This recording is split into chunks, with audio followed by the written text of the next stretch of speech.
Good evening. Super glad to have you guys back for this last broadcast of our Giving Tuesday. We've been really excited to have several of our friends come into the room with us and be able to share their experiences in disciple making over the last few years, whether that's been Justin Mast and Kevin, who shared their experiences from overseas, or whether that's been the Kane family or the Sheets family talking about just launching in and get started, or even Greg, a new member of our team working on the Freedom Initiative. That we got to hear his side of the story and what's going to be happening. So, over the next little bit, we're going to be talking about Giving Tuesday vision in terms of what CDM is focused on going into the rest of this year and into next. And then we're going to be able to hear from Jack. Many of you remember Greg that we just had on talking about the Freedom Initiative. Greg was able to tell the story from the side of someone who had been in prison, is now out and joining our team. Jack, on the other hand, will be sharing the story from the position of what does it mean to be a chaplain, to go into the prison and to be able to make things happen. So it's going to be really neat to hear that other side of the story mixed in with all of these different vision points and things that God is calling us into, and how you can be a part of all of the great things that He is doing. So, guys, we want to be able to start off by sharing a little bit about who we are as CDM. So, first off, what we see when we come into wanting to be able to see all of our different areas change, we want to look at the local areas and be able to partner together to be able to see our local areas change. So, for us, that vision is the city. When we look across our cities, whether we are in Germany, whether we are in, whether we are in America, whether we're Canada, whether we're in Australia, we can look at our cities and go, what will it look like? Would it look like if God's kingdom expressed itself in there? And in the Bible, it talked about it. Jesus talked about it in Matthew, saying, "A city set on a hill cannot be hid." The idea of what would it be if that His kingdom so came that that we obey Him, that we through and everything that we do, that more and more people are coming to know Jesus, and we are expressing what it's like to be ruled by Him in such a way that that our cities are completely transformed by that. And for us, that means how that would come is through disciple making movement among the lost, and then also through that as well, seeing the revitalization of the church or reactivation of the church. And we believe that those will be in tandem with one another. So in other words, it's not that one begins and the other one happens a long time down the road. We want to see all peoples in our city reach, not just some, not just the marginalized, not just the a certain group or everything. We want to see all peoples reached. We believe that through movements, we can see whole families, whole communities, whole areas coming in mass to Jesus over a time period and becoming disciple makers. And that is something that we haven't believed in I would say predominantly as a Christian body for a long time, but but it has happened. It is happening all around the world in various different places of movement. So why not in all of our cities?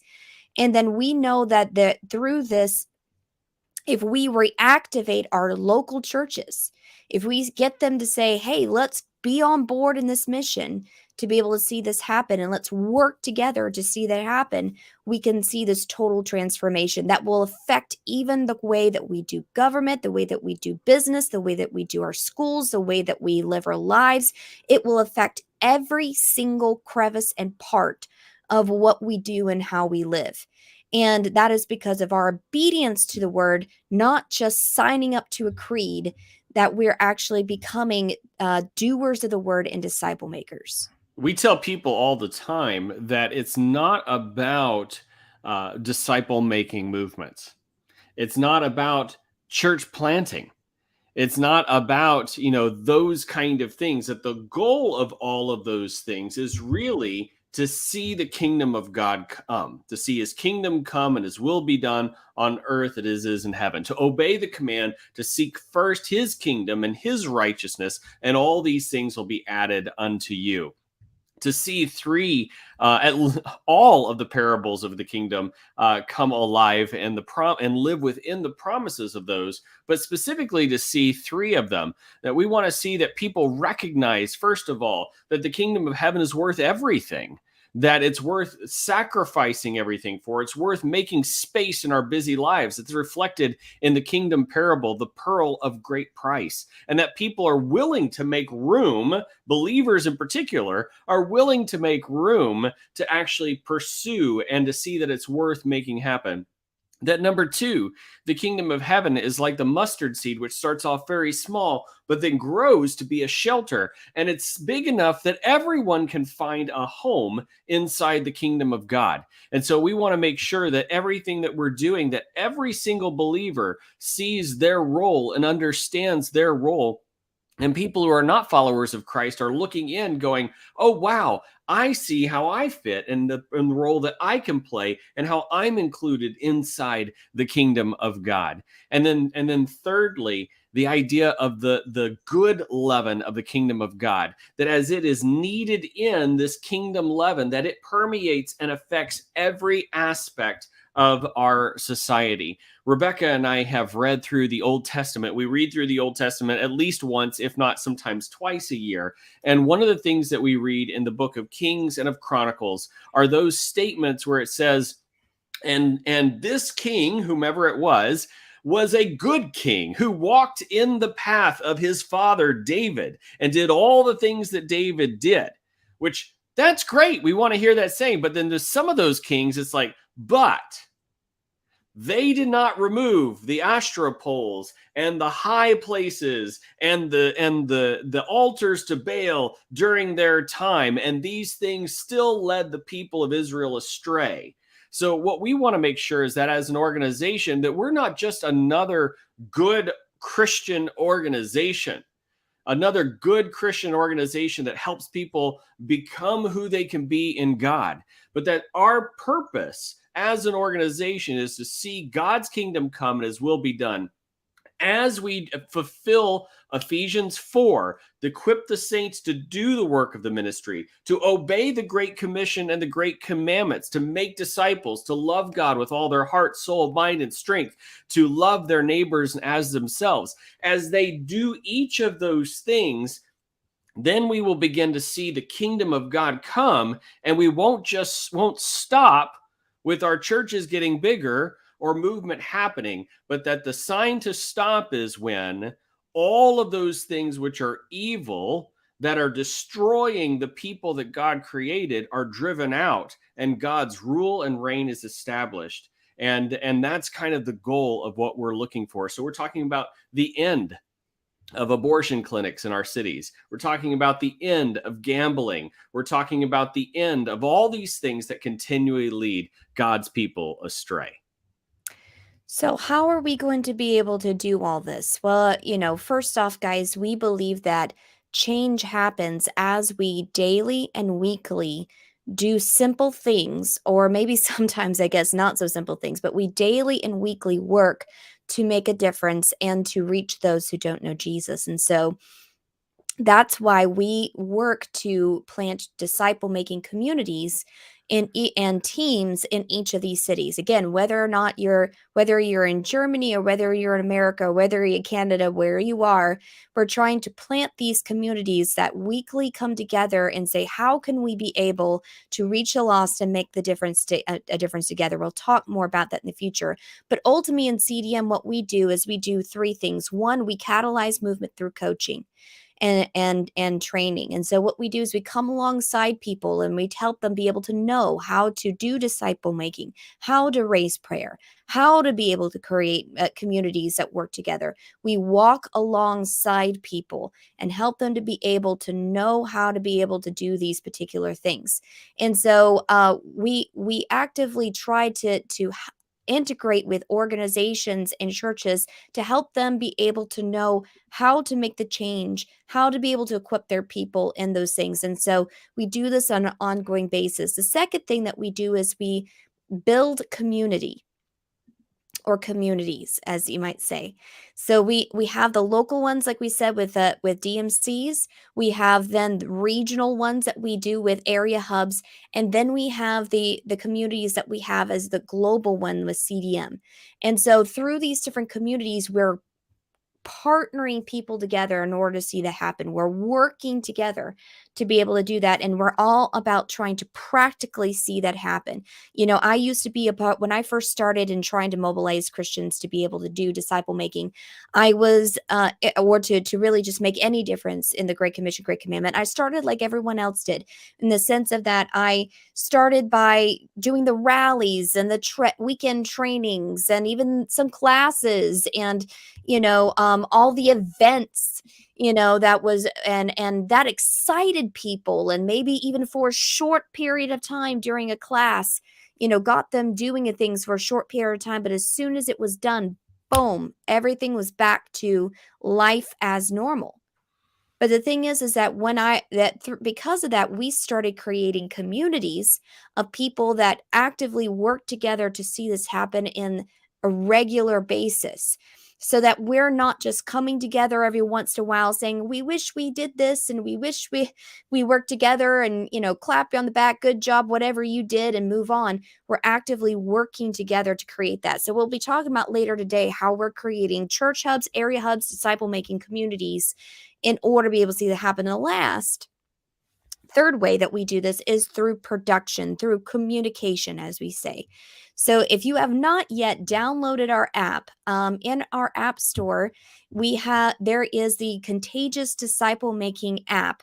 So this is whether you are an Apple or Android, you could go and download this for free. It has all of our podcasts, videos, stories, blogs, tabs, helps you know when our events are, allows you to be able to get onto our CDM prayer page. And basically through this, guys, we are, constantly putting out and developing materials and resources for, first off, people to get started in disciple making, for them to be able to hear about this and start experimenting with that. And then hopefully through that process, we get connected with them. We get them connected with the community and with the ability to be coached. And now they can be able to do this in an even more effective process. And as they're being coached, they're also utilizing these tools to turn around and help the people around them even better know how to be able to use them, and help them know how to be able to do that too. So it's both a way to bring people into disciple making, but then also very practically help them as we are going along in that. And that's something that's very unique to what we do. And so we're wanting to continue this path. And tonight, not only are we going to be in just a moment talking with you about a new department that we have opening up here with CDM, the Freedom Initiative. But also, we're going to be talking about the other area, all the areas of key vision and growth that we want to see, along with the lessons that we've learned over this past year here through CDM, and how you can be able to partner and be along with us in this journey together. So, first off, then let's get into our next interview. We've been interviewing people all day. You've been hearing from a lot of our different friends that have started their own disciple making communities, have been learning about disciple making themselves, that have had churches that have been integrating that disciple making into them, that have been participating in hubs, our foreign partners that are seeing multiplication start, and a lot of great stories and things along that realm. And also earlier today, you heard from Greg, who has been partnering with Jack and us to be able to reach prisoners and people within the prisons, and also as they come out of the prisons. And so we are excited to be able to have Jack in here, who is going to be a part of and has been a part of this as well. As we said before, we started with Jack years ago. And so I feel like beginning this new department of CDM is just recognizing kind of what's already been happening and making it official and getting it to the next level. So come on, Jack, come on board. Hi. And hey, Jack, it's good to see you tonight. Thank Um, you. so first off, why don't you just give people a quick little spot about who you are, and what brought you here to this moment today? Okay. Well, I was raised on a ranch in eastern New Mexico with our own cows and horses and trained our own horses. And I thought that's all I ever wanted to do. Well, then toward the end of high school, I began to, after I came to Christ at 15, then within a little while, I felt called to the ministry. And I was willing to do that. But I'm just a square peg in a round hole sometimes. And it doesn't, I don't always fit in.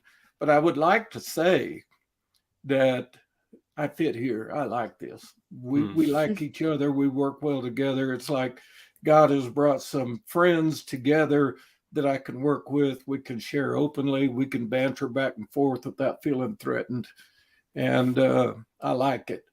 So I was an IT tech for 16 years. And then with things changing the way they did, I became a contractor. Well, with the contractor, you don't have any insurance. Well, my wife's a school teacher, so I went on her insurance. Well, that only costs $750 a month. Oh, goodness. Just for me to be on my wife's insurance. I said, well, we've got to do better than that. So I've got a job at the prison. I mean, if you can fog a mirror and willing to follow orders, I mean, you can get on there. And it was the worst job I ever had in my life, first 2 years. And being an officer, you're hated from people above you, you're hated from below you, and you can't trust your peers because somebody might rat on you or even make something up to defend themselves. So the caustic, that's not the right word. The bad atmosphere, I mean, it was poisonous. But God used it, and I had to trust him for strength. I had to trust him for protection. I mean, I was assaulted officially 6 times during that 2-year stretch. I never got seriously hurt, but on paper, I had been assaulted 6 times. But God took care of it. And then after almost 2 years, then an opportunity to become a chaplain came up. Well, I'd already been ordained since the early 90s, and I'd done some pastoral work. I've been on staffs at churches. In fact, I had been a confrontational proclamation evangelist for about 40 years. And I had individually sometimes and in groups of up to 60 at a time prayed for people to receive Christ. Well, after 40 years of that, and here I was 60 something, and I looked back and said, I only got 1 bullet left in the gun. I want it to count. I want this one to count. Well, as I was seeking the Lord in the scripture, and I came across that passage, John 15, where he said, I've chosen you bear fruit and that your fruit would remain. Oh, that was such a challenge. I had to look back at 40 years of what would appear to be successful evangelism and say, where are they now? And out of, say, 500,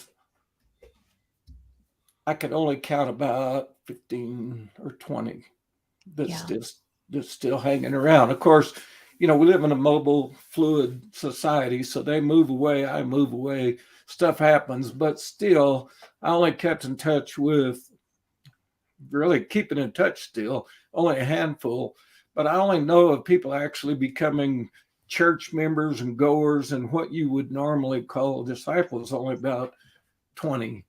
And that was very discouraging after 40 years.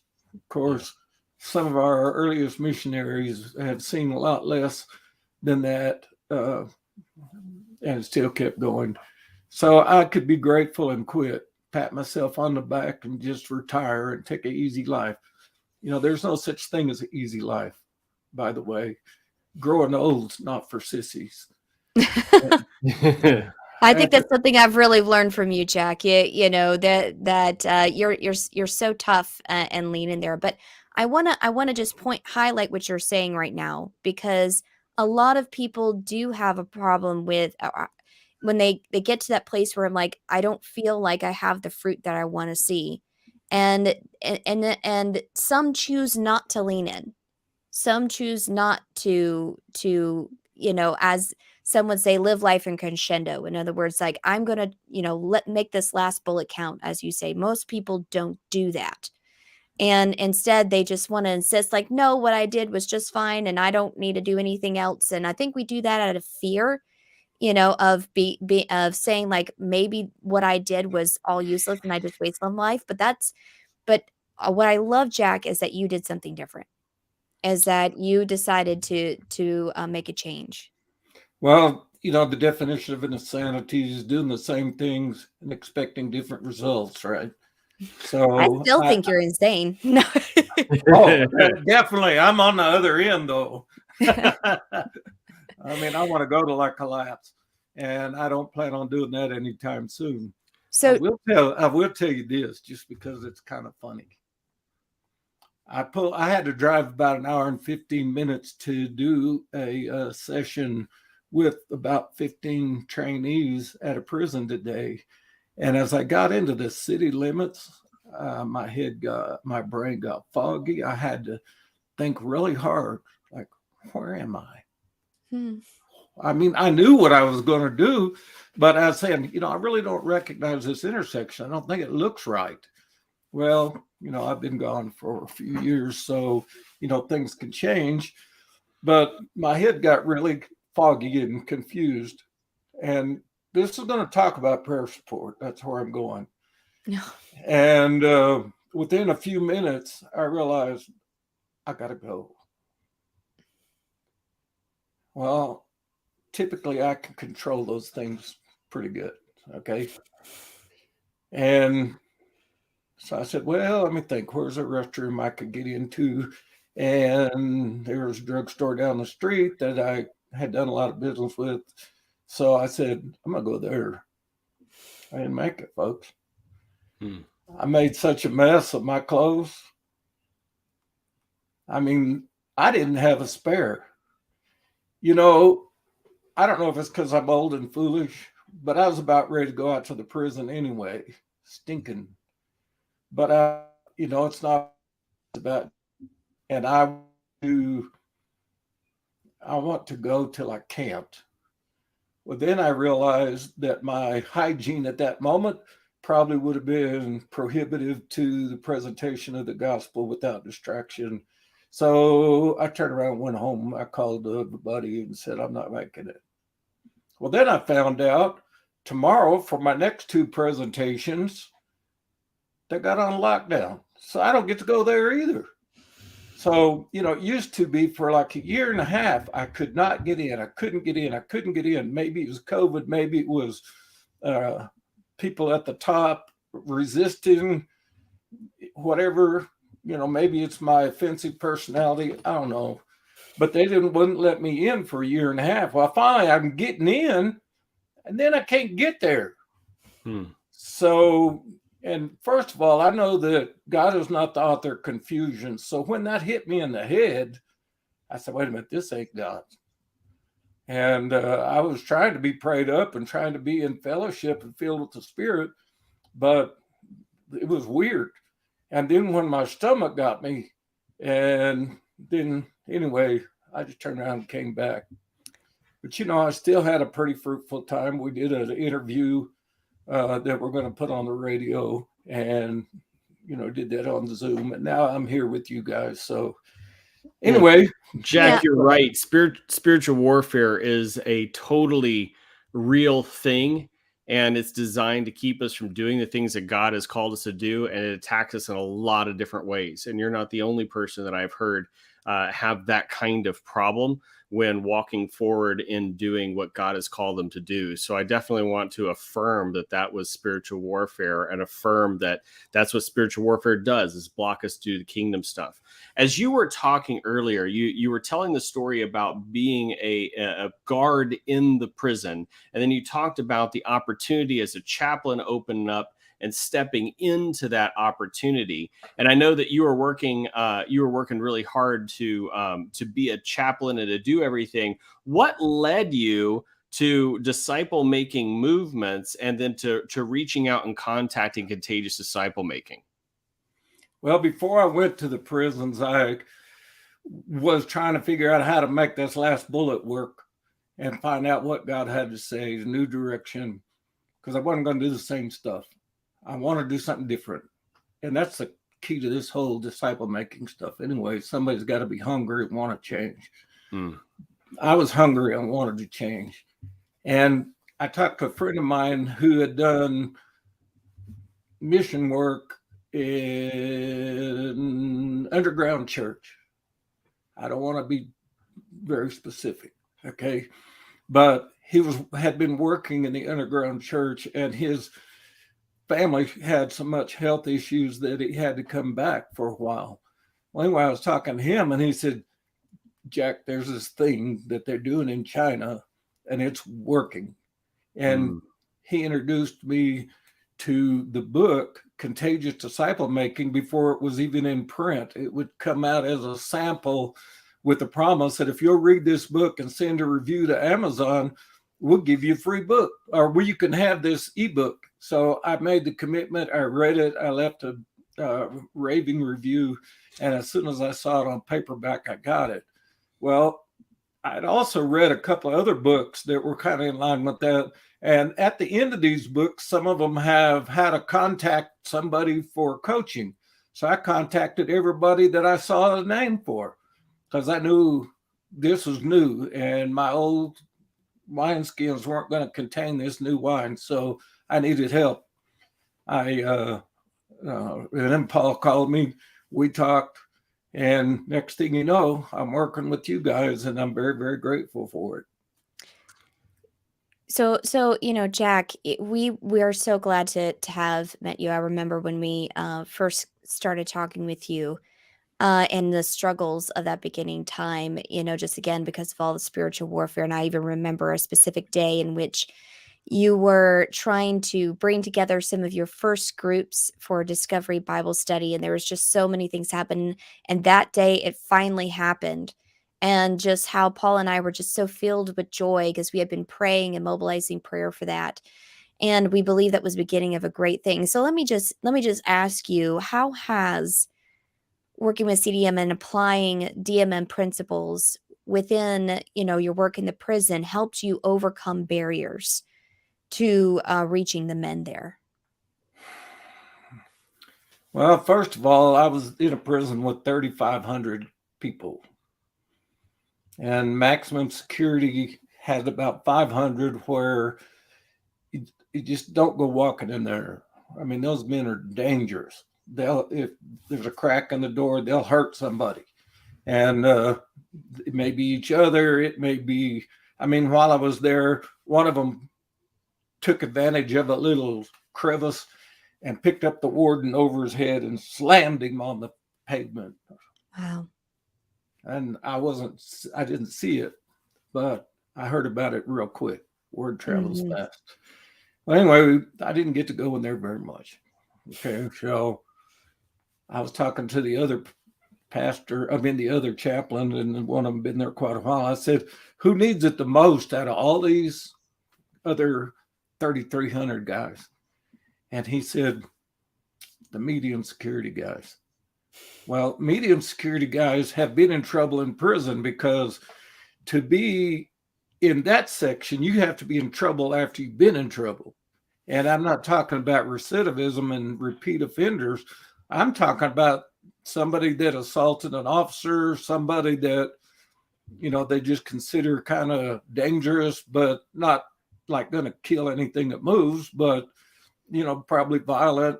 Who knows what they did, but they had to do something to get in there. And the chaplain said to me, I tell you who the hardest people are, probably need it the most. I said, what's that? He said, the medium security. I said, then that's where I'm going. I had learned from Paul and from his dad that you go to the hardest places first, and that's where the fruit is. So by this time, I'd already been trying to do Discovery Bible studies. I couldn't get any traction. I couldn't get anybody that really seemed to buy into it. Now, 4 years later, I realized a lot of it had to do with my presentation because I was just so raw. But pioneers, first ones in, they don't have any maps. It's true. Lewis and Clark's maps don't look at all like Rand McNally maps, okay? But they got them from point A to point B and back. And so I felt like here we are. And you guys didn't have any experience with prison systems, and nobody else did seem to either. So I just go and then make mistakes. And it's okay to make mistakes. In fact, one of the mistakes I made recently was I was talking to one of my trainees from a year and a half ago, and we saw each other in the hall, and his English is bad and my Spanish is worse. And it's a very loud situation. If you could see, I got a cochlear implant over here, which means I don't hear worth a flip. But anyway, was walking through the hall like that. And I said, hey, how's it going, dude? He said, we're still doing it. We're still doing it, Jack. I said, like, what? And he said, we got 20 guys. We got 20 guys still doing it. Well, I misunderstood, and I thought he said that 20 more people had been baptized through their efforts, because obviously I wasn't there. But there's the leaders, the trainees, still doing it. And, one question I've heard about missionaries is, oh, well, it'll go good until a missionary leaves, and then it always dies. And I thought, it's not what I want. But it's not based on me. It's based on Jesus. So long story short is I got excited and thought we had 20 new baptisms, and I reported that, and I was wrong. I'm sorry. Yeah. Well, I like the point that you're making there. There's a couple of points that you're making there, Jack, that I really appreciate. And one is you're right. When we're in pioneering work, that we're having to forge our own path. We're having to move things ahead. There is no roadmap given.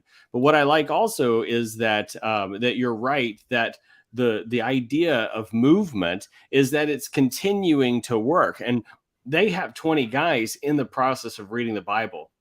And we're going to believe that those 20 guys are coming to know the Lord, and will do so within this next year. And I think that that's going to be pretty awesome too.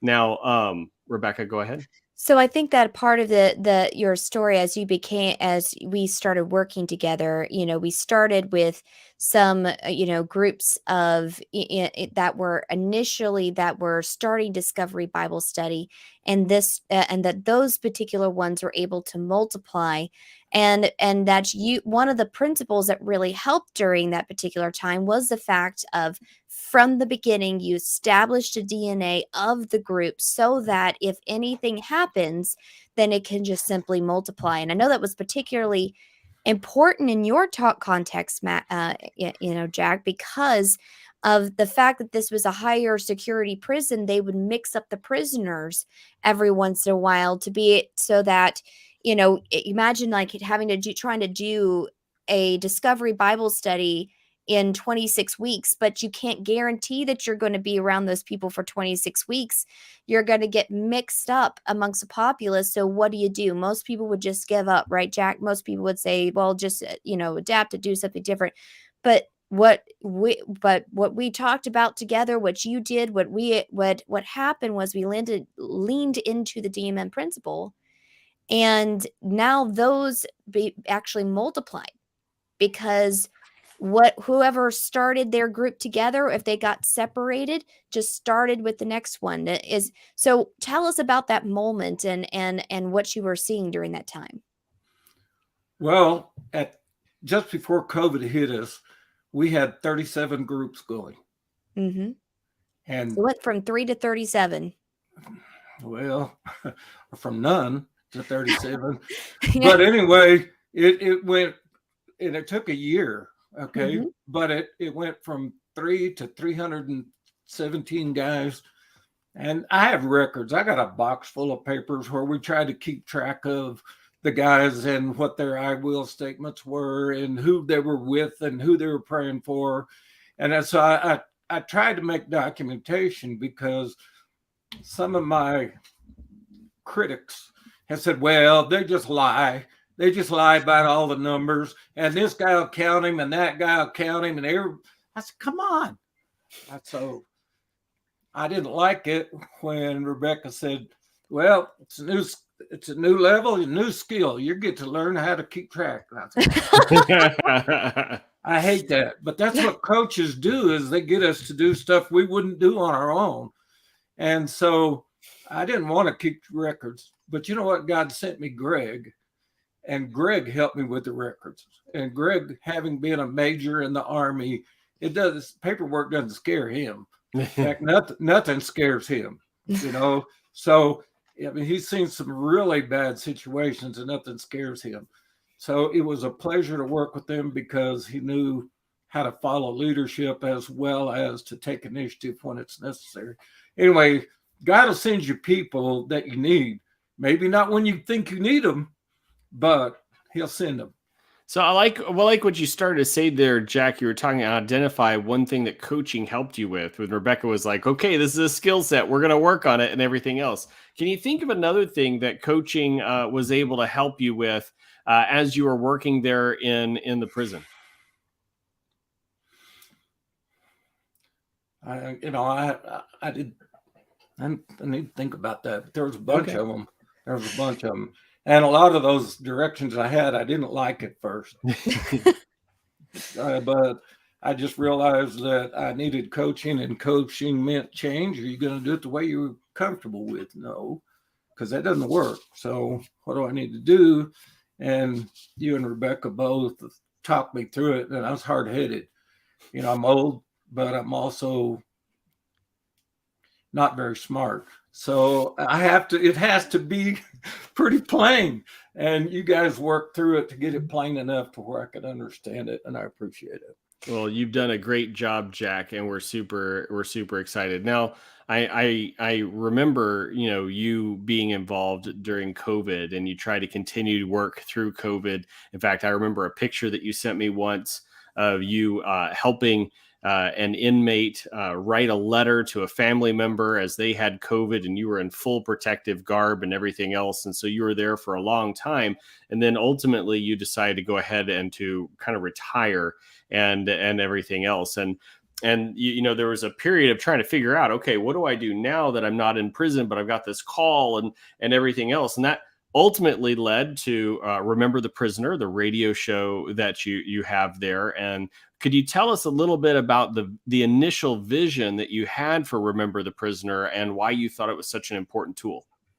Well, I had been praying and concerned for a while because it's really rotten to sit there doing paperwork when you got so many hurting people around you that could benefit even from a smile or an encouraging word or a handshake. And I can't contact these guys. I'm a chaplain, for goodness sake, and I can't get in there. We can't have church. We couldn't do anything. And one of my friends said, well, when Paul was in prison, he wrote letters. We still have letters, and I could still write letters. Well, the prison has their own system, and it's called JPay.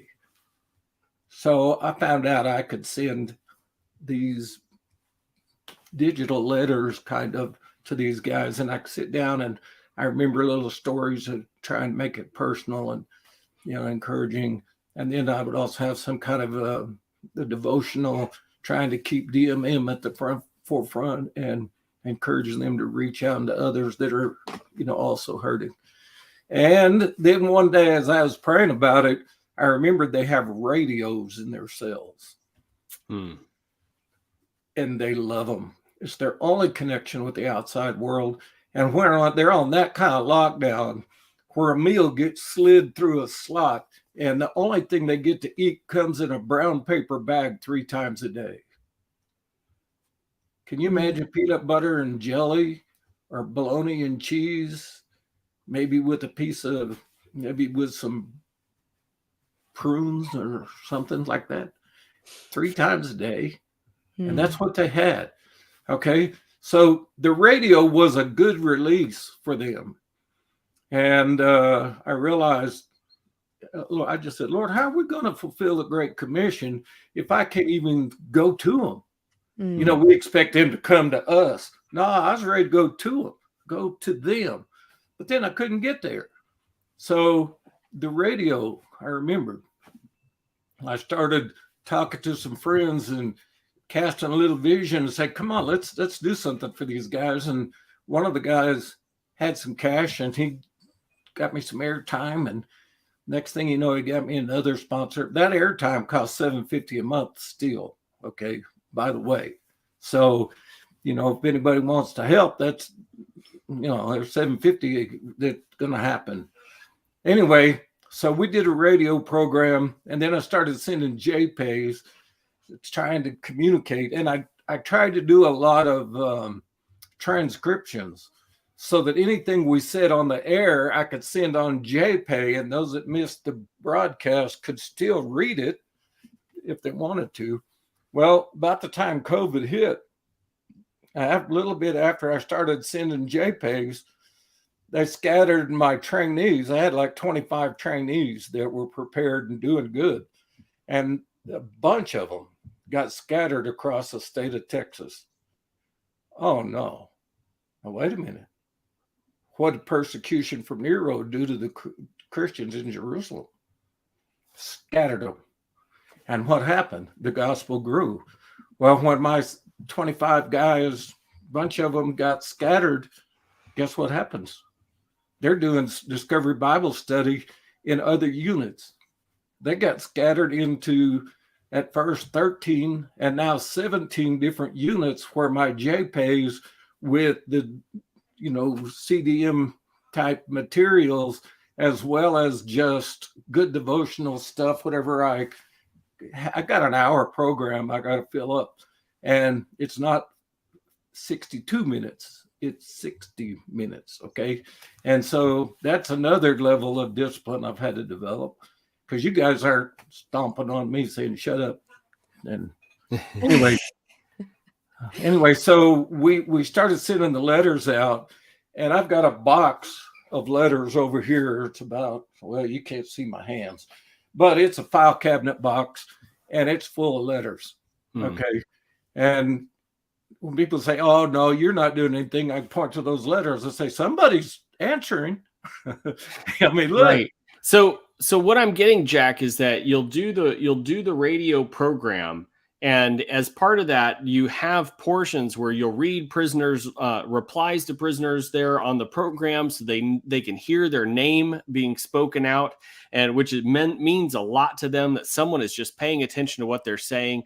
And then they'll write you letters, and you'll respond back. And this is how that those 300 plus men that were involved in the Discovery Bible Study process, ones coming to the Lord, you're staying in touch with them, even as the Texas judicial system has moved them out to different units across the state. And as a result of the letter writing and the radio program, you're able to continue to equip them to be disciple makers within their context, which is huge to figure that out. And we see that happen. I remember stories in Africa where we went in and we established local area radio stations that did all sorts of broadcasting and became so important to the community that when the radical Muslims would come in to burn them to the ground because they were reading the Bible over the air, the villagers in the area formed a wall of bodies around around the radio station to keep the radical Muslims from burning them down. They said, you're going to have to kill us if you're going to burn down our station. So those radio stations were really important overseas, and I could totally see the context right here. And then the letter writing ends up being a personal touch. And we saw the Apostle Paul, as I mentioned earlier today, do that very same thing of writing letters to people and saying, that letter that I sent you, I want you to read it with them. And that letter that I sent them, I want them to read it with you. And so those are the kind of things, these New Testament kind of things that we're bringing into this whole process to make disciples. Now, help me understand, if I remember correctly, are there like 117 different units inside of the state of Texas? Is that right? 117, 118, something around there? Yes. Okay, yeah, and that's what I thought. And about 72,000 prisoners that are released from prison every single year, and then and everything. So I think in Amarillo alone, it was like 1,500 prisoners that are released in Amarillo, Texas, and that in the surrounding area every single year. Greg's the one that'll have those numbers. I think that if I remember correctly, after talking with you and Greg on our podcast, which you guys can go listen to, by the way, there's a podcast that we did with Greg and with Jack about the Freedom Initiative, that those are the numbers. Now, the problem is that a lot of prisoners, they come out of prison and they're not really introduced to another way of living. They really don't have any help and things like that. And so they ultimately end up, many of them offend again and are put back into prison. And they become the cycle of prisoners for life and everything else. And so part of the Freedom Initiative and what we're trying to accomplish here is that we believe that if we give people a purpose, and that purpose is a kingdom purpose, that says it doesn't matter who you've been and what you've done, you've paid your debt to society, and now you have a purpose in with God to do incredible, immeasurable good work that is a difference from what you were done before. You're not just meant to be a prisoner who's now saved by Jesus and meant to sit on a pew in silence because we just don't want you to get in trouble again. But instead, you can be a prisoner who can, in the right way, like the disciples did, turn the world upside down for the kingdom of God. And so as we talk about the Freedom Initiative, Jack, and the things that you and Greg are involved in there, what is some of your hopes and what is some of your dreams regarding the Freedom Initiative and what it can accomplish? Well, I don't want to commit you to something you're not ready to commit to. So I'm keeping that limited, okay? But I see that you guys are great communicators, and you might be able to help me with our internet presence, and you might be able to help us with some podcast, formats and some stuff. And I try to record and use what you have on a podcast for training. But now I've got a thumb drive. I can carry it in and I can put it up on a screen. And, maybe now I'm only doing 14 in this room and 40 in that room and maybe 25 in another room. But, that's still a lot to start off with all of a sudden. And no wonder the enemy didn't want me past the city limits of Pampa today.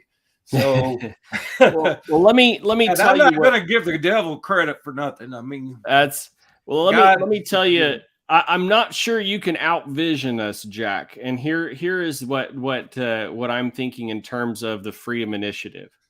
There are a significant number of people that spend their lives in and out of and around prison, whose destinies have been affected by bad choices, and bad choices that have spanned back for generations of their family. And God is in the business of changing destinies. The problem is that often the people of God shy away from taking the message of God into the very places where it needs to be. Or we stop too early and we say it's all about just getting saved, as opposed to it's about becoming a disciple maker and doing the will of your Father who is in heaven.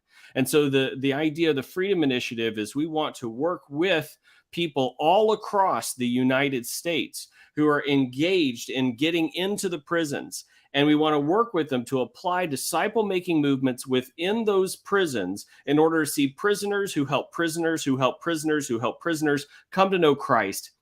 That when they leave prison, that they, instead of entering back into old patterns and habits of the old man, that old man truly has died at the foot with Jesus and they have been restored and given a new identity. And those prisoners go, and instead of continuing the cycle of pain, the cycle of sin, that they go in and they start to make disciples of the very people that they used to run with. They start to make disciples of their families that they have been rejected from, and that they start to make disciples of the children that they didn't know before. But because of Christ and him working in those situations, he puts it together. And that we can start to see the number of prisoners who come out of prison and go into prison again drop. Recidivism is the term for it. We see recidivism drop. And then we see new churches being started among people who can sit there and truly say, I once was lost, but now I'm found.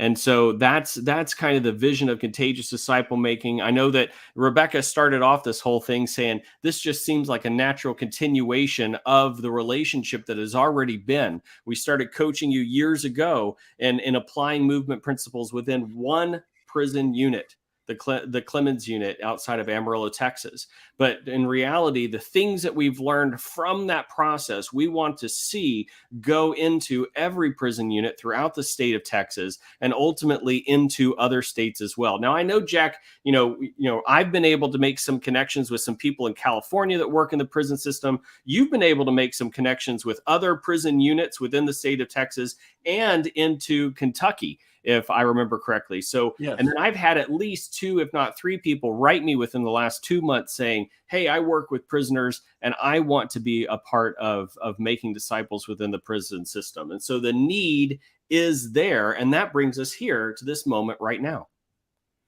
And I'm excited about it. I'm glad to be a part of it. And if this is the last bullet, I'm happy.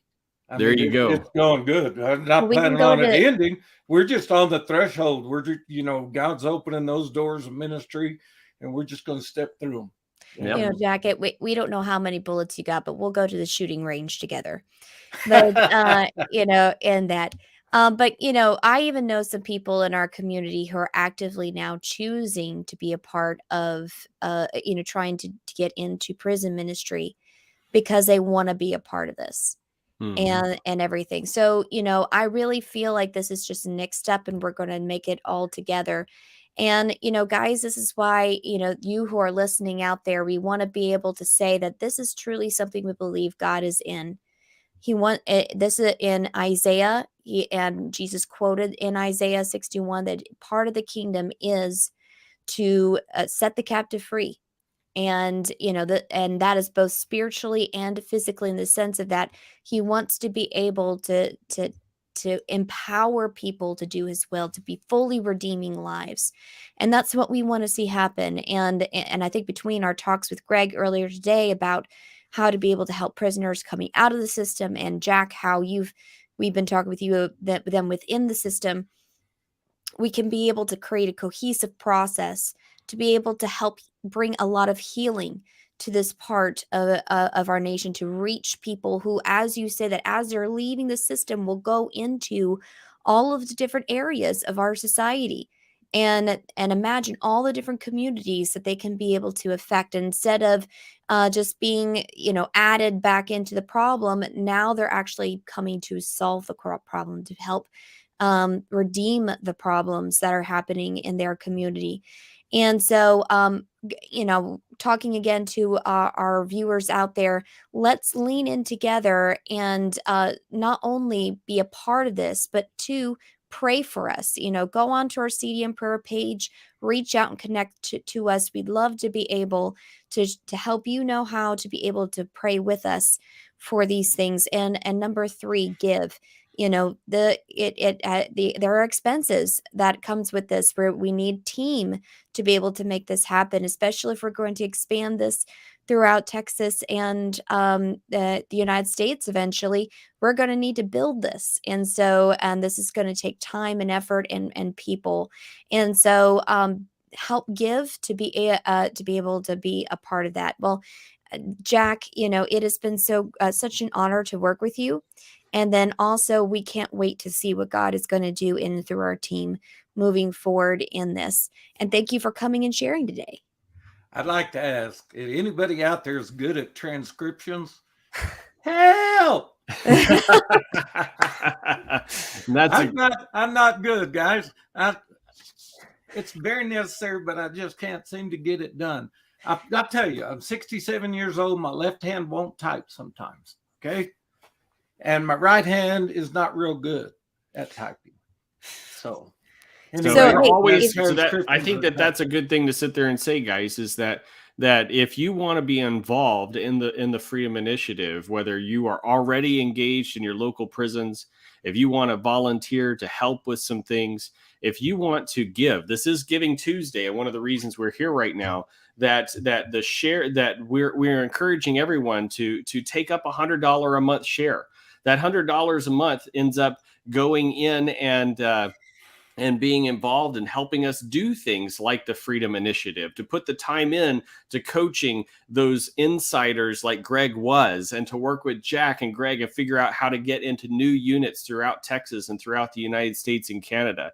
I mean, all of these things are a part of what we do at Contagious Disciple Making. This is a door that we feel God is opening wide open, and a need that needs to be met. And so we're asking you this Giving Tuesday to go ahead and be involved in supporting the work of Contagious Disciple Making. We're looking for people to adopt 300 shares.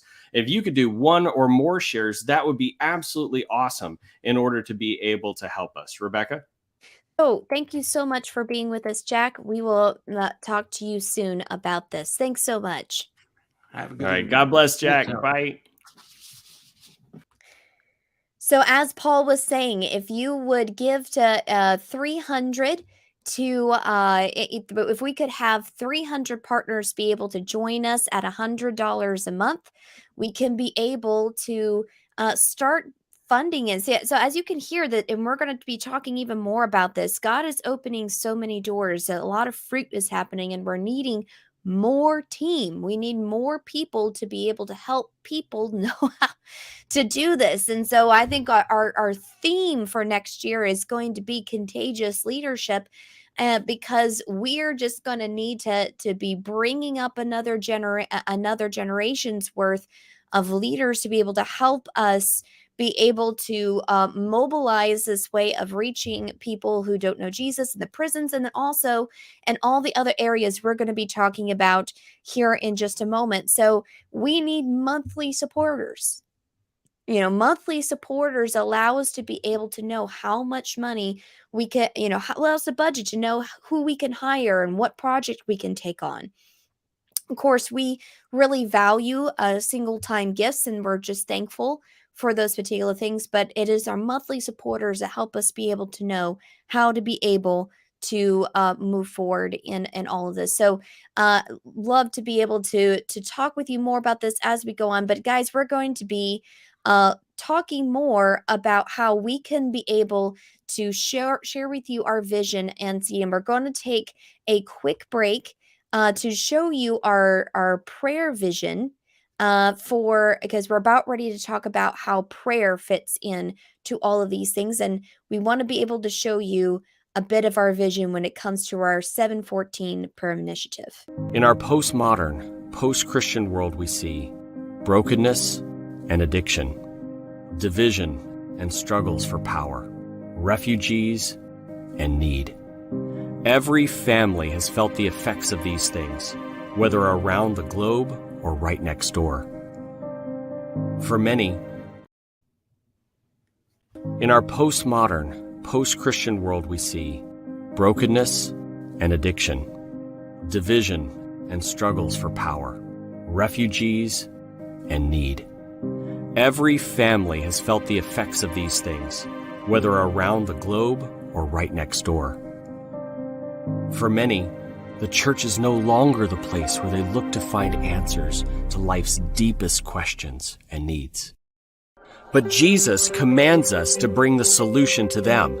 He commands us to go and love our neighbors. help the needy, bring freedom to the captive, heal the sick, bring justice to corruption and to the oppressed, to make disciples who make disciples who make disciples, to see His kingdom come on earth, our communities experience compassion, justice, healing, and to help those far from God find their way to His table. Are you hungry to see God transform your city? If we want to see God's kingdom come, then we must seek Him more than we ever have before. We must partner together to reactivate the church, start disciple-making movements, and intercede for our cities both near and far. And that starts now. We need to pray desperately, repent, fast, seek His face, and surrender ourselves to be changed by Him. Praying needs to become a part of our daily lives, starting with us and spreading throughout our communities. Praying daily with our friends and family as we work, play, and do life together. Praying locally within our spiritual communities, in our small groups, our ministries, and during worship. Praying regionally with fellow believers from churches across our areas. And praying globally with contagious disciple making and disciple makers from around the world in Zoom prayer meetings and on our prayer page. Praying like never before to break down the strongholds and evil deeds of darkness in our communities. Crying out to God to transform our cities through movements across our globe.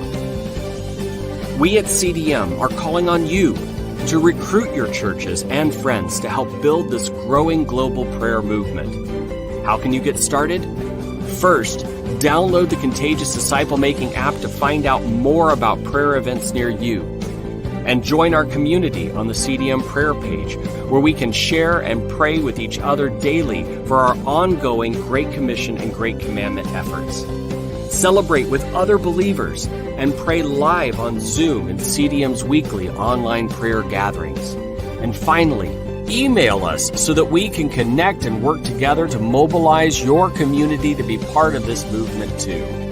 Remember, no disciple-making movement has ever started without thousands of believers united in prayer. And disciple-making movements have happened and are happening among the hardest to reach communities in the world. So why not yours? Right here, right now, your city.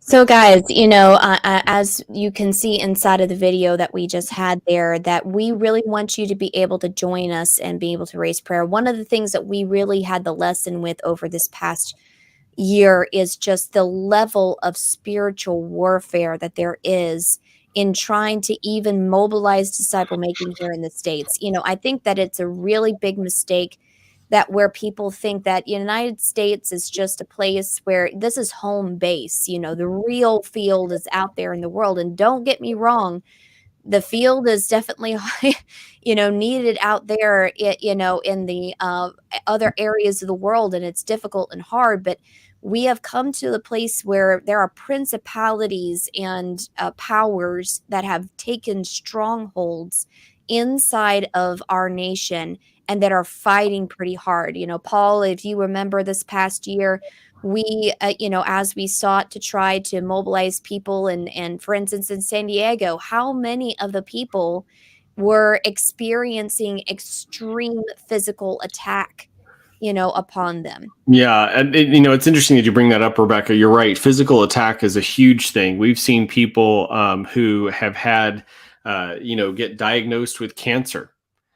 We've seen people who have been told by their doctors that and these are things from they were fine and healthy in relatively good shape when they came into doing movement. And then immediately as they started pressing into engaging the lost, we begin to see them diagnosed with cancer, experience kidney failure, be told that they had brain issues, experience, being diagnosed with degenerative blindness, falling, being perfectly healthy, young, older people, but at the same time falling and breaking a hip and requiring complete hip replacement. I mean, we have seen just issue Eye after issue. hemorrhages that Yep, eye won't stop. hemorrhaging, and all of these things were ended up coming around and slowing down, if not completely halting, the engagement of the lost. And so we're able to see that direct correlation that someone went from being a good Christian sitting in a pew, very active and participating in the local church, to then making a deliberate choice to engage the lost in seeking to catalyze movements in their area. And then boom, things that had never happened before in their life ended up hitting them, and then being able to slow down and stop things. The other one that I think, Rebecca, that was a big one too, was not just the health issues that came around, but the busyness. We've had Mhm. so many people come to us and say, I didn't have that much to do at work for like a couple of years and everything. And my life was going at a pretty decent pace. And then all of a sudden I started working with you guys, and now I've got so much busyness. I barely have time to breathe, much less engage lost people. We've had people with their family members die or come into serious health. We've had strange relationship issues Hmm. amongst some people that just suddenly flare up for, seemingly no reason. And so, there's been a tremendous, and I want to say, guys, this is just stuff that we're experiencing amongst people who are trying to get started. I want us to I know that a lot of us sit there and like, I don't watch the news. I don't want to. The reality is, if we just open our eyes to what is happening in and amongst our communities, it is clearly an acceleration of the evil one within our communities. He is seeking to enslave people, to destroy people, and to bring darkness into our communities at a fast rate. And I'm saying this because we have to take this seriously. This is not for us to sit there and say, oh no, let's go hide. No, it's for us to say, let's fast, get on our knees and pray and get out there and make a difference where we can and be the light where we can and in where we are. And that's what the 714 initiative is all about. In the Old Testament, Jesus called not Jesus, not the Old Testament. God called the Israelites and said, when these horrible things start happening, you need to fast and come and inquire in front of me as to why these things are happening and what you are to do about them, and to come and ask me for deliverance from them. I mean, this is what he tells them to do over and over and over again. And that's what you see Israel, before they finally fall off the apple cart, as you might say, towards the very end, start doing all along the way. And what we understand is these things are not happening to us in this part of the world because we have so pressed into the darkness that the darkness is fighting back. I mean, we're just starting to actually see that. It's because we as Christians in America have left, the Great Commission locally. We have not been active in our communities as we should. We haven't been solvers of the problems in our communities predominantly. And I understand there are some people who are doing this, and I'm not talking about you. And so I really appreciate you out there. But predominantly as a Christian community, we haven't been doing that. And now Satan and his dominion has really taken hold in our particular areas. And so one of the things that has to always accompany movement, but even more at this time in and everything, that we're going to need to fast, pray, seek, and act. That is part of 2 Chronicles 7:14. It says, if my people who are called by my name will humble themselves through fasting, for instance, will pray, will seek my face, and turn from their wicked ways. In other words, they will act and do something different.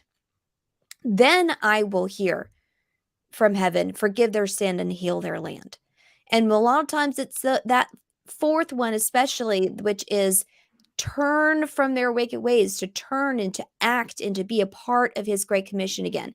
And so what we want to be able to do is in this, and what we do as a community, is first off, we form and grow prayer communities, both on the local, regional, and global levels. So when we come in, as we are seeking to do this, we're looking to create communities that are praying together, that mobilize prayer habits, that we together with amongst churches and groups amongst the area come together to be able to pray together in these realms, to be able to multiply prayer and cover entire cities. And then also here with CDM, we come together to be able to pray for each other, both on our CDM prayer page. By the way, if you want to be a part of that, if you go on, download our app, our CDM app, you'll be able to get to be able to come into our CDM prayer page. And we have people who are posting prayers from all around the world, some prayer requests, and we actively pray for each other inside of the comments. So we talked about this earlier in our podcast, but we have over 1,100 prayers requests that were posted over this past year already, and that there are over 7,600 reactions to those particular ones, and over 2,700 written prayers for these particular prayer requests. And so this is a live and active community every day that is trying to press in and pray for these things. So one of the things that we came into the year knowing is that we knew that CDM was going to be involved in mobilizing prayer, because you can't have a disciple-making movement without prayer. We knew, because of previous years and lessons we had learned in those years, that we were going to have to equip people to pray. And all of those kind of things. And so we've been about creating tools and everything. What I think is a new thing this year is to understand that the depth of the spiritual warfare and the battle going over, the spiritual battle that is embroiling movement inside of the United States is much greater than we anticipated, that it rivals the spiritual warfare that we face in pushing the gospel into countries like India, among peoples like the Bhojpuris, and in cities like Varanasi, India, where Satan has ruled unfettered for years and years and years. And we're seeing that same kind of attack here in the United States. And so CDM is looking at expanding our efforts to equip the body of Christ to mobilize prayer and to embrace daily prayer habits as individuals and as communities. And to that end, we're looking at bringing on a prayer strategist or a prayer coordinator, depending on what side you're looking at, in order to help us look at that, in order to be able to meet with churches and saying, okay, let's create a prayer culture again. And what does that look like? How do we help your people become people who pray more outside the walls of the church than they do even inside the walls of the church? How do we keep track of prayers that have been answered and to bring those in as part of our worship in order to celebrate a God who is living and is active and actively answers the prayers of his people even today? And so that's a big part of what we want to accomplish in going into the next year, is bringing on a prayer strategist or coordinator who would be able to help us grow in this area and help the body of Christ embrace prayer habits so that we can knock down these strongholds that are standing in the way of God's people making disciples who make disciples, and see transformation in communities as a result of the kingdom come. And before we get into our next mobilization thing that we want to see happening in Vision, one of the things that we talked about earlier that we use to catalyze movement is also production, or in other words, we say communication. And with CDM, we really work very hard week in, week out to be able to create resources that help people know practically how they can be able to engage their neighbors, to be able to engage their coworkers, people in their city. And how do we have these conversations? How do we do this discovery Bible study? How do we work with other believers to raise prayer?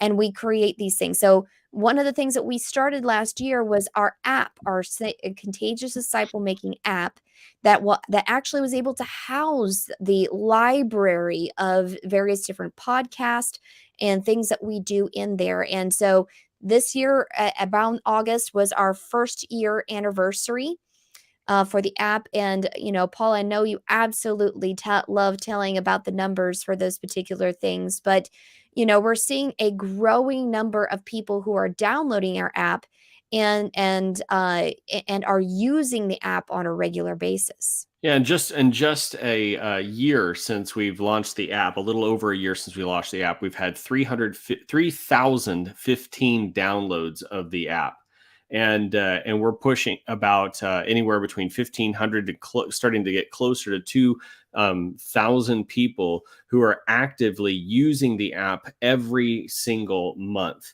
We have over 3,000 people who are subscribed to receive our push notifications. In fact, that may be how you heard about CDM Live today, was through our push notifications. In fact, you can go to our app and actually watch the live stream for Contagious Disciple Making CDM Live and everything else. And so the app has become a significant library of resources and a communication tool that we use to connect with disciple makers around the world. I was looking at some of the people who are tuning in, and it was telling us that, we had people in Sweden and in the UK and throughout the United States and everything else who are engaging with us through the app. And so it has become a significant part of our communication strategy, and one that we will continue to use as we can going forward into the next year. So, the other thing that just some of the things that you will be able to see inside of our app is, one of them is the podcast. This is something that we have been doing for years now, is a CDM podcast. So if you have been enjoying this live show this particular day, it's just a kind of a taste of what we do in our podcast, where we get to talk more in depth about disciple making,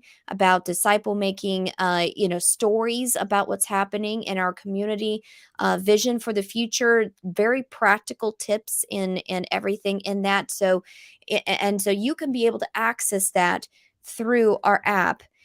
And then also, what you'll be able to find are videos and blogs that are based off of those things too. So we actually have some of our favorite whiteboard videos as well that really go through and illustrate very basic tools and principles that we can use inside of our app.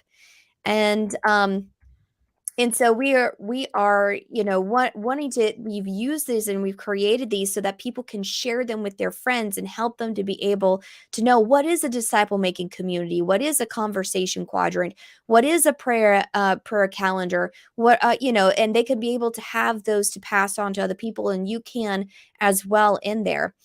Also, we have our CDM prayer page that you can access, and we talked about that when it came to the prayer, but it allows you to have quick access to our prayer community in through that. So this is all available through our app, all of the things that are upcoming and how we're trying to mobilize together. So download this app. But guys, what's really great is we've done this with a team of people that have been doing this as a part of their disciple making. It's not been their full-time job. And I know that Paul and I, that though we have full-time jobs with CDM, we're coaching, we're training. And what we really want to be able to have is a team that is going and a manager, a director, that will actually be able to continue to set vision and to create these videos and take ownership of that.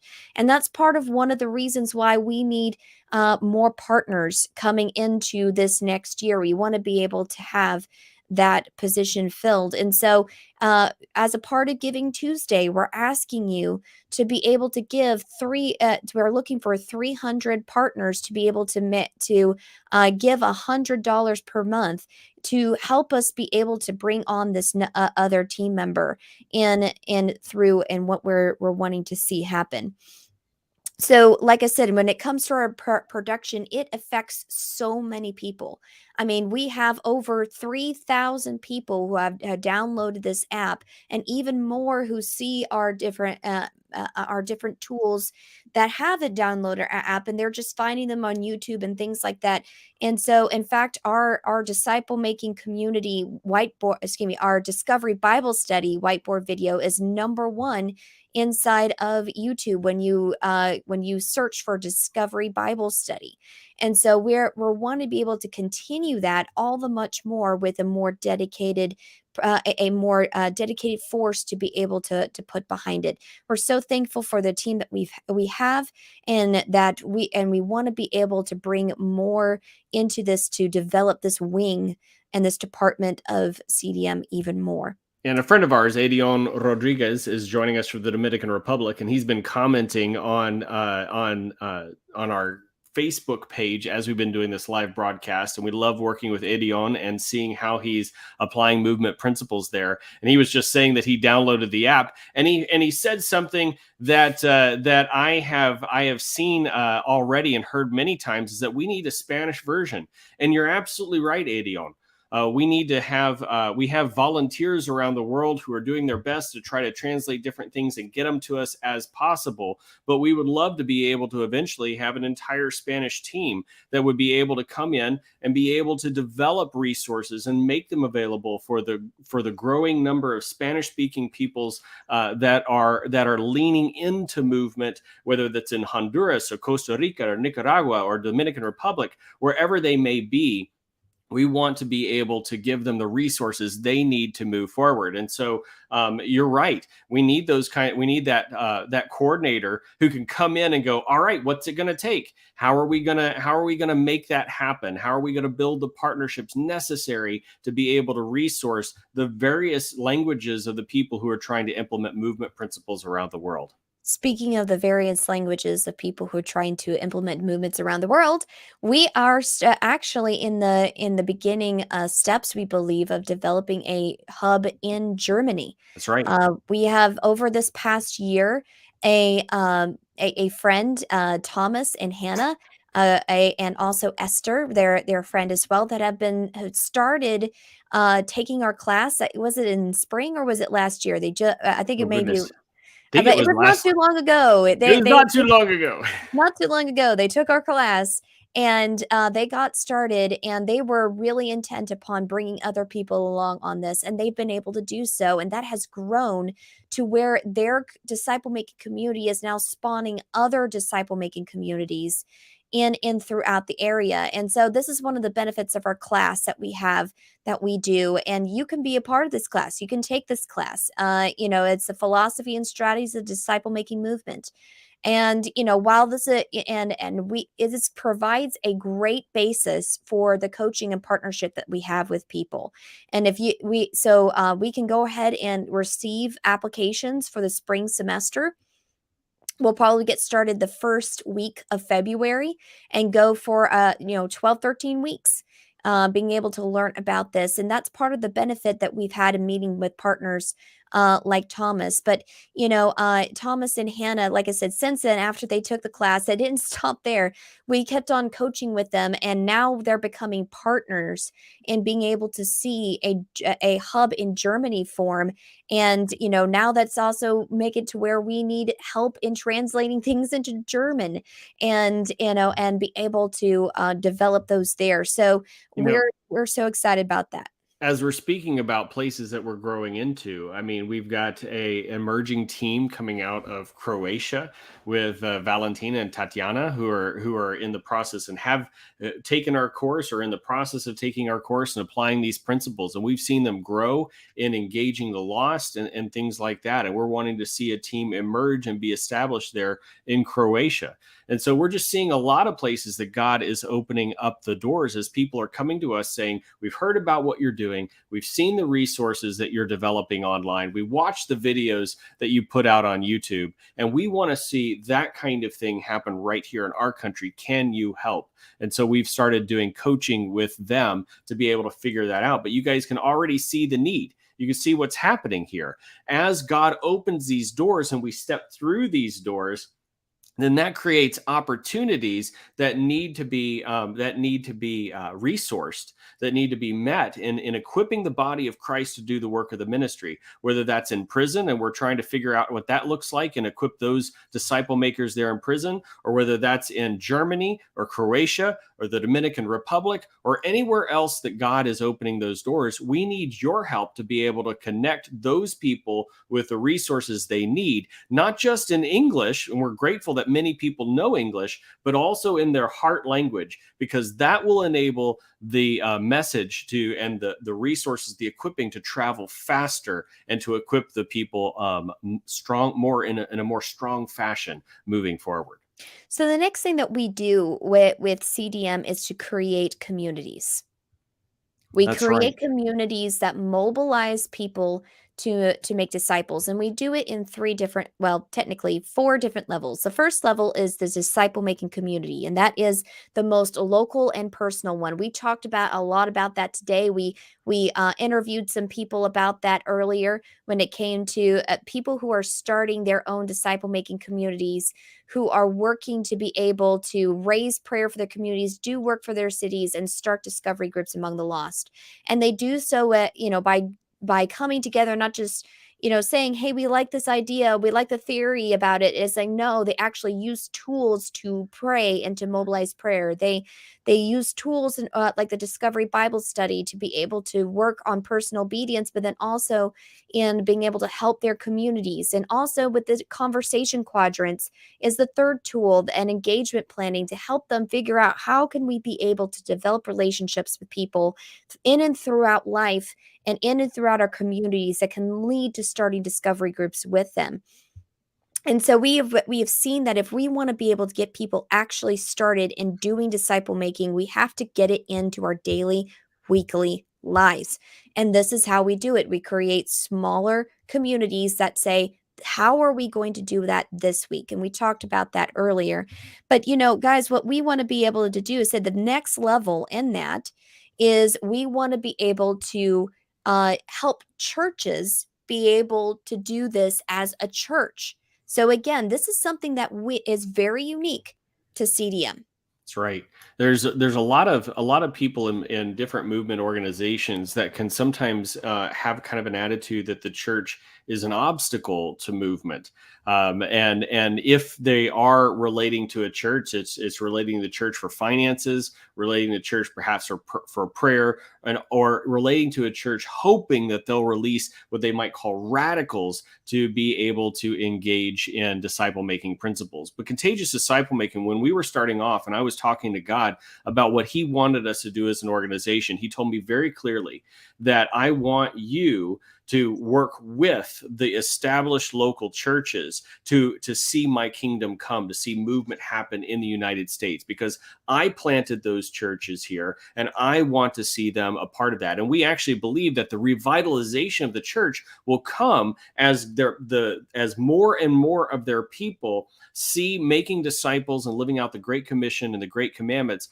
as part of their everyday life, not a special office given to someone else or a task meant for a highly trained, specialized individual, but instead something that they can do as part of their everyday life. And so CDM is committed to coming alongside pastors and church staff and individuals and elders within churches saying, hey, I want to see this happen in my church. I think that it would be great for my church. And to actually walk through the process instead of just saying, hey, that's a concern. It's part of your church thing. Don't worry about that. But to actually sit there and say, you know what? That's an interesting point.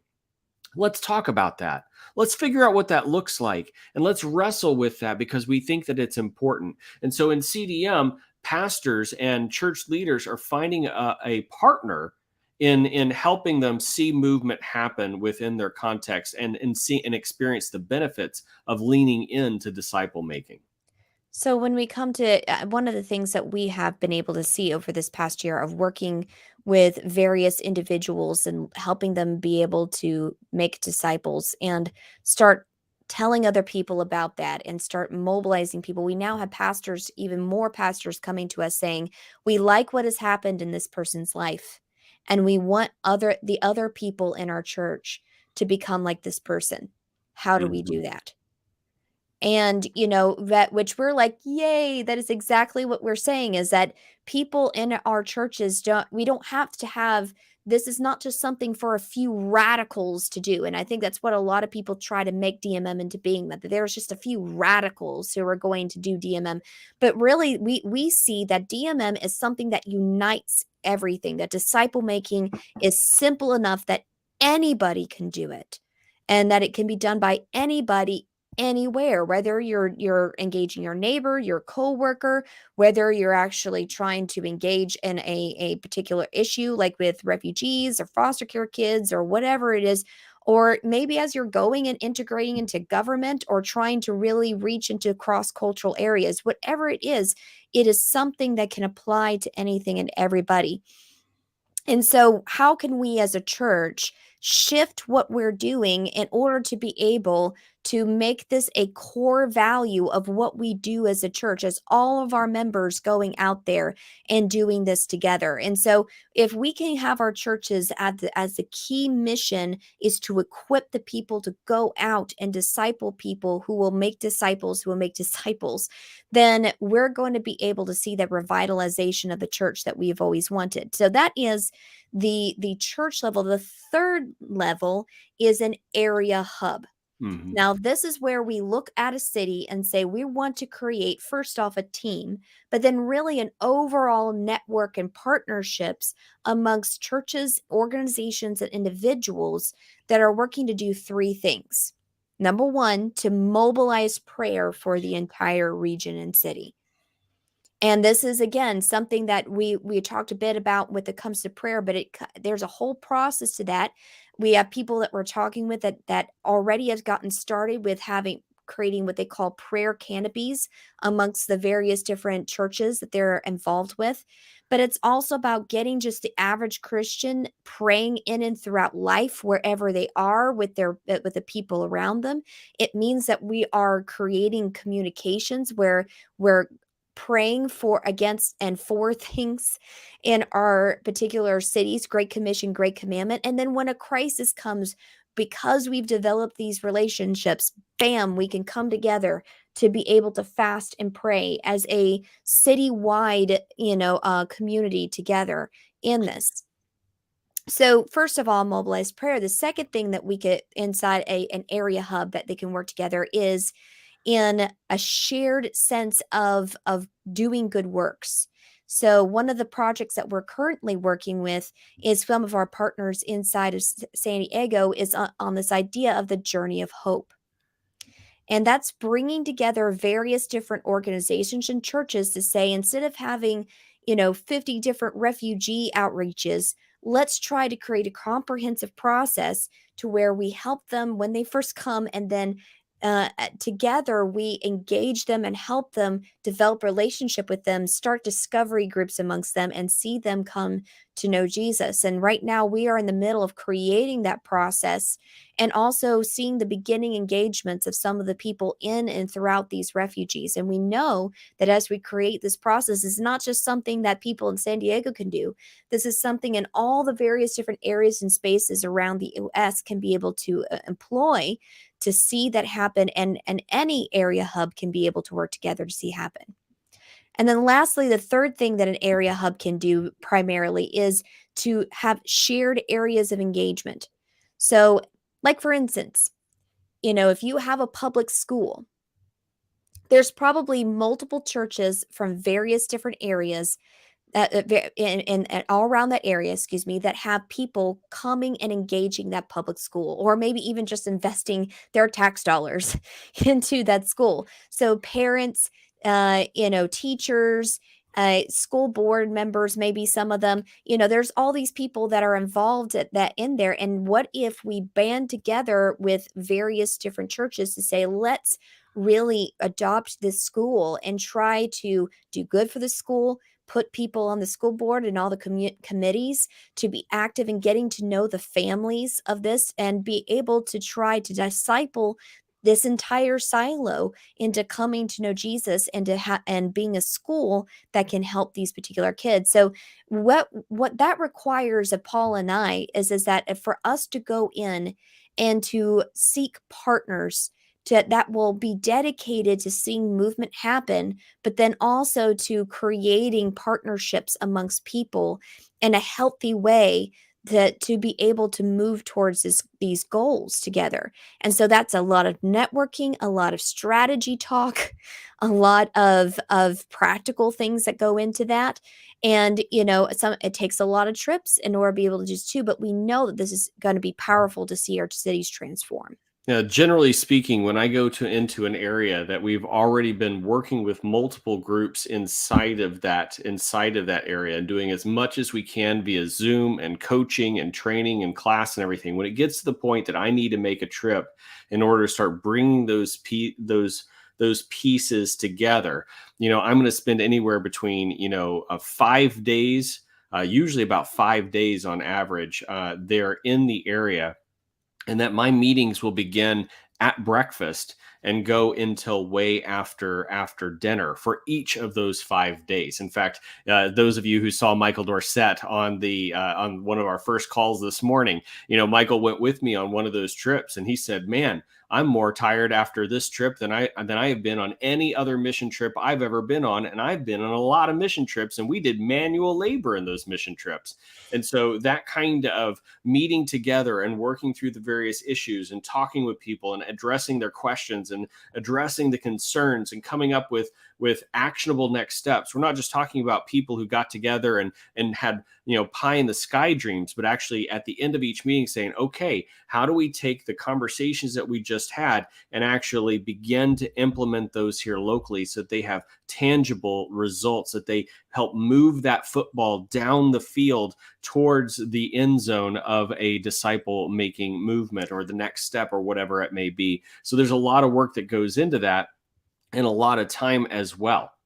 So one of the things that, because we believe that these hubs and disciple making movement really unites the church. Again, what often has been presented and thought of with DMM is that it's this fringe thing that only a few people would do, and that we're just going to have to leave the rest of Christianity in order to be able to do it. And the reality is, we believe that if this is something that can be adopted, that it can be a unifying force. When we've thought of prayer and discipleship and evangelism and good works as all being these separate things that people do, what if they all came together towards a common goal in order to be able to see the kingdom happen? And we see the kingdom happen through our obedience and doing good works, mobilizing prayer, and seeking movement along the lost. I mean, that's how we can be able to see that happen. So what we're going to need as a CDM community is to be able to start raising up leaders. First off, what can you do? Number one, we need people who are church leaders who are courageous and says, I want to see my church become a disciple-making hub. I want to see my church go through that change. And now what we celebrate and do as a community is disciple making. And so if you're a pastor or a church leader out there, or anybody who's like, I really want that, I want you to reach out to us at team at contagiousdisciplemaking.com and reach out to us. And we would love to be able to work with you to be able to see this happen inside of your church. The second thing is if you are out there and you're saying, I really want to be able to start a hub in my area because I want to see my city transform. First off, we may already be in your city, and we can just connect you with the people that really have a passion to be able to do this too. But also, if you're the first one that we've come in contact to have that passion, then we will work with you to find other partners to be able to see this happen in your area. So number one, you can join us and being able to see this happen, because we need this at such a time as this. We need people who are dedicated to seeing this kind of change. Number two, guys, we need you to help us be able to raise up leadership. So because of Giving Tuesday, we're saying we need to be able to raise up another and hire more team that will be hub builders, that will be prayer coordinators, that will be coaches here with us at CDM to help to be able to help more and more people in that. So we are asking, like we said, 300 more partners to be able to give $100 a month to CDM and what we are and what we're trying to accomplish here. And so what we say is this is like a share. Have a share in what we're in this next year's fruit and be a part of what we want to see happen. I mean, if your burden is what do I do about the brokenness that I see around me? Number one, you can take action. We can help you do that. Number two is you can be able to help give so that we can help others do that too. And that's what we're asking you to do today, is to be a part of what God is doing here in the United States and the entire world, as we are helping people in Senegal and India and in Kosovo, in Croatia, in Slovenia, and Australia, and Guinea, and many other places around the world as we're working through these things. So, guys, the next thing that we just wanted to leave you with is the idea of, again, wrapping up at the end of saying, when we turn on the news and we see that, or even just walk around sometimes and see the brokenness that we see in our communities. We see how Satan is taking such a stronghold and creating division and hatred and corruption and perversion, and is trying to destroy anything and everything that is godly and around us. And we think, what do we do? What do we do about this? And we've talked to some of our people today about this idea of how do we meet these cultural issues and these community needs? How do we do so in such a way that's going to lead to kingdom and not to more brokenness? How can we marry the Great Commission and loving your neighbor once again? So once again, we see the primary call of contagious disciple making to equip the body to do the work of the ministry, to equip the saints to do the work of the ministry. And the work of the ministry is very simple. It's not something ethereal. It is to go and make disciples of all nations, to baptize them in the name of the Father, the Son, the Holy Spirit, and to teach them to obey everything that I have commanded you. It's to live out the great commandments, to love the Lord your God with all your heart, with all your soul, with all your mind, and all your strength. And because of John 14 and 15, we understand that to love the Lord your God means to obey him and to live lives of obedience. And it means to sit there and say, the second is like it, to love your neighbor as yourself. Now, we've espoused these things in our various Christian circles for a very, very long time. And there's some people that have really adopted them and said, we're going to go make this a part of our life. But by and large, I would say that many Christians, while they know these are things they should be doing or values they should have, they don't know how to work them into their everyday life. They see what's happening on the news and they get overwhelmed by it and they shut down and they turn off the news and they don't engage. They're not sitting there around a table in churches saying, okay, if that's a problem, what should I do? And at the very least, some of them get excited enough to go out and perhaps participate in a protest or perhaps vote. And those things are important. We need to make our voices heard if we live in a democracy where our voices should be represented. Our constitutional republic. Or a constitutional republic where our voices should have representation within the government. That is really important, that we write our representatives, that we talk to them and everything else. But even more than that, what does that mean in terms of me as a parent who has children in the public school system? How do I make a difference there beyond protesting politics, beyond the angry rant or posting something on Facebook? What does that look like to practically make a difference? And so what CDM comes in and says, all right, this is a problem. How do we address the spiritual aspects of that problem? How do we address the physical aspects of that problem, the reality? How do they go hand in hand that creates a people who aren't helpless anymore, but who are empowered to bring about true and lasting change promised in the parables of the kingdom within our community? One of the things that we have been working with is with a friend of ours in San Diego. And one of the issues that they saw inside of their school was the fact that they were advertising for basically a drag queen show to their whole school. And she brought a few people along to be a part of the protest, saying, we do not want, a drag queen show being advertised to our children. We don't want that, and she's even someone who is a homeschooling mom. So she's like, listen, I know I don't send my kids there, but these are still my kids. This is still our community. My taxpayer dollars come to this, and I care. And I think we need more of that. We need more people that, okay, so maybe your personal kids aren't going to this school, but that doesn't mean that we shouldn't take ownership of it.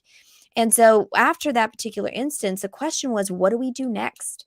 How do we be able to start helping? And then we started talking about how we can be able to start praying for these schools, and how we can start mobilizing Christians to pray. And so then that led to her bringing people to the school and being a part of a prayer meeting at the school. And when she did so, she found out about all these other prayer meetings and other people who want to do good for that, and finding out how to be able to help out with the library system, and the fact that they just had to bring in new books, and they were cleaning out old books and they were replacing the new books, and how a lot of these new books were ones that were very pro LGBTQ ones and other kinds of harmful worldviews.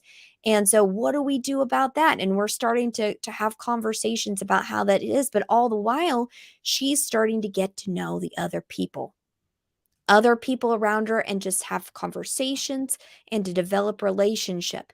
And that's what we're talking about here, is how do we say, okay, how can we take complete ownership of this particular problem to where we can solve the problem and also reach the people who are surrounded by the problem. So in other words, that we get to know them in such a way in which we can start a discovery groups with them. And so this is how we can be able, from the grassroots, from the bottom up, be able to take ownership of the different things around us. I know we didn't get to mention this, but this is all being inspired by the story of the Good Samaritan. When Jesus reconfirmed the two greatest commandments, which was to love God with all your heart and to love your neighbor as yourself, he gave the Good Samaritan as the full illustration of what he meant when he said to love your neighbor. And essentially in this illustration was, you see a problem, you don't pass by it. You take extreme ownership of it, to the point to where yes, it's going to cost you. Yes, it's going to be messy. Yes, you're going to have to say, okay, I have to go away, but I'm going to come back. I'm going to make sure the job is done. I am in this until the job is done. And that's what he's asking of us in this day and age, is that there are people out there in our cities that are lost. We have a culture that is broken. We have our different community cultures and systems that are broken. How do we look at something and say, we're going to take ownership of that in such a way that we are going to see the problem fixed and get to know people so they can also come to know Jesus as we do this together? We have an axiom that we call, it's called redeem the system and reach the people within the system. Yeah, we don't want to be people who ignore the problems. That is not what the people of God are supposed to be doing, is hiding, is to ignore the problems. The second thing is we're not to be people who hide from the problems as well. So in one, you deny that the problems even exist. You go around your everyday life and you don't pay attention to them. The second of all, you acknowledge they exist, but then you actively seek to hide from it. And that takes a lot of forms. That takes the forms, and some of the forms I'm seeing happen in the United States, of saying that, oh, there's this persecution coming upon us. We need to learn to be underground churches. Well, guys, it's not quite here yet. We have time. We need to take action and make a difference while we have time, because it is possible to turn that tide. We've seen it happen over and over again throughout the Old Testament as the people of God raised up in righteousness and they turned the tide. And that's what we're talking about. In countries like the United States and other countries around the world that are facing similar broken systems, if the people of God take the message of God seriously and begin to repent, as we talked about in the 714 initiative, that we repent and we turn from our wicked ways, then when we will see a transformation happen, and we can see things happening differently within our countries. And no matter what happens, we can't control what the outcome is. We can't control the future and what will happen. Whatever that is, the answer is not to run and hide. It's for us to lean in and take ownership and seek his kingdom, because that's what he's called us to do. So, guys, in this, as we've been saying, we need to be able to we invite you to be a part of this. We invite you to say, be a part of raising prayer, be a part of engaging in these different ways. And again, when we talk about developing hubs, when we talk, we at CDM perceive that there is room for everybody. You have a burden for pro-life, come to CDM, because we want to be able to make disciples as we deal with the pro-life issue and really work on both. You have a heart for prisoners, come to CDM, because we want to be able to see, prisoners helped and become disciples at the same time. You have a heart for, just mobilizing everyday Christians. We're all about that. You have a burden for your government. There's a place for that. There's a place for everything inside of this mission of seeing disciple-making movements among the lost and the reactivation of the church, to see the transformation of our cities. There is a place for everyone. So come and join us, team at contagiousdisciplemaking.com. But guys, as we wrap up our CDM live feed for today, we want to be able to invite you to the ongoing discussion. We have our podcasts that we release every week. We have a weekly prayer meeting that happens on Wednesday mornings at 8, I think it's 7:30 to 8:30 a.m. Pacific time. You can get the link through our app. You can join us on our app and being able to be on our prayer page, come in and pray, contact us about how you can be able to get involved. And so, guys, you can be able to connect with us in what we're trying to do together, to be able to pray, to be able to work, to be a part of what God is doing, and then also to give. And this cannot happen without your support. And so we are calling upon all of our friends to say, contact us. So if you're watching this on Facebook, if you're watching this on YouTube, comment and say, I want to be contacted about, being a monthly supporter. Or email us at team@contagiousdisciplemaking.com if you'd like to talk to us more about that. Or you can just scan this particular link and be able to go and start giving towards us and being able to see and be a part of what God is doing, both in the United States and in the world, to see movements happen. The other thing that you could do that could really help is not only give yourself, but to tell your friends and your family and other Yes. people that like to invest in Great Commission, Great Commandment efforts about contagious disciple making, and tell them that you believe in what we're doing, that you're personally giving to what we're doing, and that you would like them to participate with you to make this happen. That this is something you could do as a family or something you can do as a community. If your church has a missions committee and they're sitting there wondering and trying to look for places that where they want to invest those dollars that have been placed aside for missions, we would love to be able to talk to that missions committee and would love an introduction into that missions committee. If your church needs help in order to apply movement principles, we would love to be able to talk with your pastor and church leadership and be able to help that if that's something that they want. And if you're a pastor or church leader out there, and if you want to know an organization that you can invest in where you know that the investment is going towards kingdom initiatives around the world, and everything you've watched, you've heard about us, go ahead and take this video, share it with your leadership, and talk about putting contagious disciple making into your budget so that we can continue to go and to make disciples in these spaces and to see movement happen here in the United States. And you might be sitting there going, oh, well, they don't really need my help. Yes, we do. Yes, we do. Yes, we do. We need your help.